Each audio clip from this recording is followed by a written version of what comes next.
Fourth, great sentient beings make offerings. According to the Buddhist scriptures, the lifespan of all living beings is self-made, self-responsible. How can others be able to replace? No one can replace anyone. But among those that cannot be replaced, there are also similar replacements, and we must do it seriously. All Buddhas and Tathagatas, Dharmakaya masters, they have already surpassed the 10 Dharma realms, so they don't need to come. Why would they go back to the 10 Dharma realms, the 6 paths, and even the 3 paths? Depending on the type of the appropriate reincarnations. As it is said in the chapter on the universal gateway of Avalokiteshvara Bodhisattva, which body should be saved, he will embody that body. If one is to be illuminated by human, he will preach in the form of a human. If there are beings who will be illuminated by Buddhas, Avalokiteshvara Bodhisattva will preach Dharma to them in the form of a Buddha. If one is illuminated by animal body, he will preach in the form of the animal body.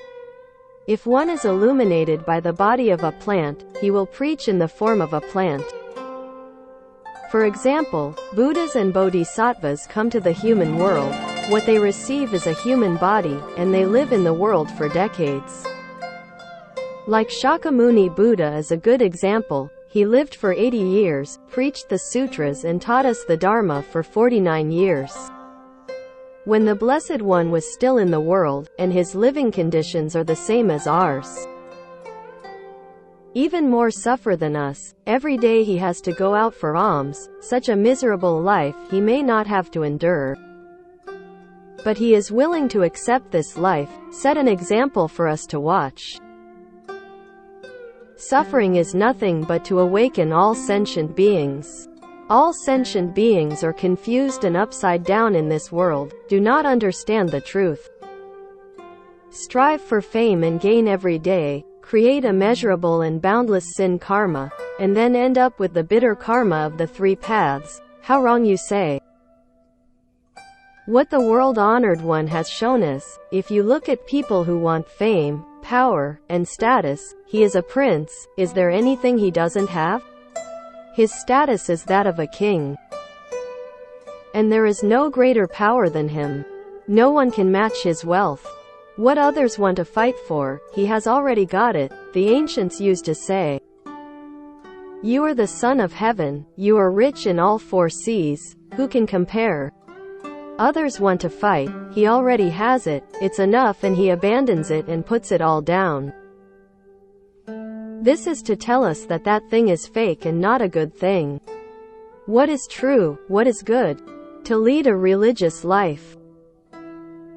Really set a good example of seeing through and letting go, and teach us. If he himself cannot do it, but teaches us to see through and let go, how can we believe? Not only did he do it, but he also did it to the full. We trust that we learn a good example. Today, among our fellow practitioners, there are quite a few people who have wealth. If you can lower your life, your wealthy life, and use this wealth to give alms and help some suffering beings, your life will be reduced to a lower level than it is miserable, suffering on behalf of all sentient beings. Like Layman Fan, what was mentioned in the 4 Lessons of Liaofang? Look at Yuan Liaofan's wife, there is a record in it.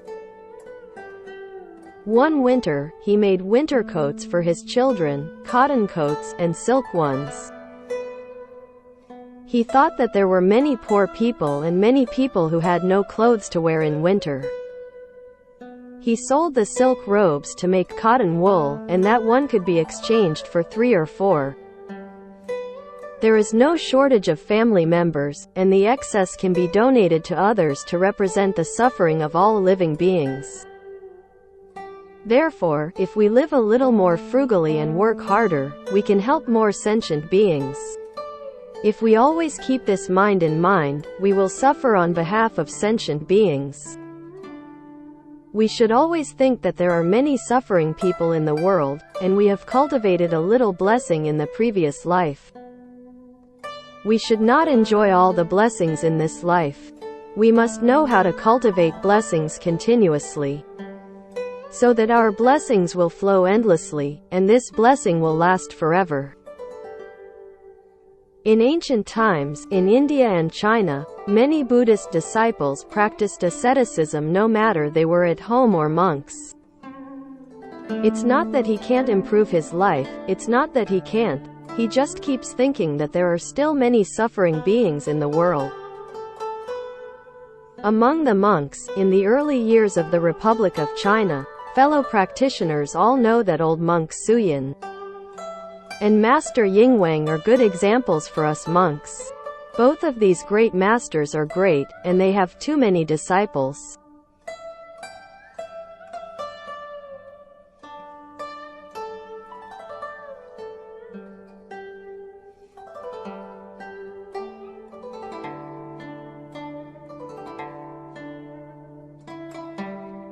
The believers gave him a lot of offerings, but the old monk Suyin never saw a new outfit.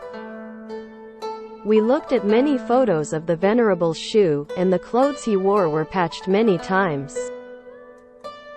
I didn't see any clothes without patches in his photos, and I didn't see them. Just think about it, without making a new dress. Does he have any new clothes? There are too many. The old monk still wears old rags and suffers on behalf of sentient beings. He really does. Great Master Yin Guang also received a lot of offerings. The old monk brought all the offerings to do the work of spreading the Dharma. The old man has done such a thing all his life, which is really a deep one. He set up a Honghua society in Baoguo Temple in Suzhou. In today's words, it is a place for the circulation of Buddhist scriptures. It uses offerings from the 10 directions as funds, prints books and gives them away, and makes Dharma connections for people everywhere. The books printed by Honghua Society are very well printed and can be called rare books. His whole life he did only such a thing. How do we know? When he did the protecting the nation and alleviating disasters in Shanghai, during his lecture, he mentioned that there was an accident in the north, and he extracted 3,000 ocean money from the Sutra printed account for relief. His disaster relief was raised from the Sutra printing money. It can be seen from this that all his money was used to print scriptures and donate. And he did not use it for other purposes. The life of the old monk is still the same as everyone else's. He has not improved his life. He never wanted to eat something better, didn't sew a new suit, and made no adjustments to his own living situation. It's not that he didn't have money, it's not that he didn't have people to make offerings to him.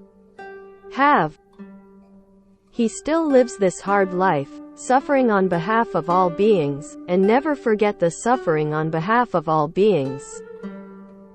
If we reduce our enjoyment, the suffering of sentient beings will reduce by 1 part. This is what we have to learn. If we always keep our mind like that, often do such things, we will have no tribulation for all eternity. The retribution is like that. You can suffer on behalf of sentient beings. How can you suffer?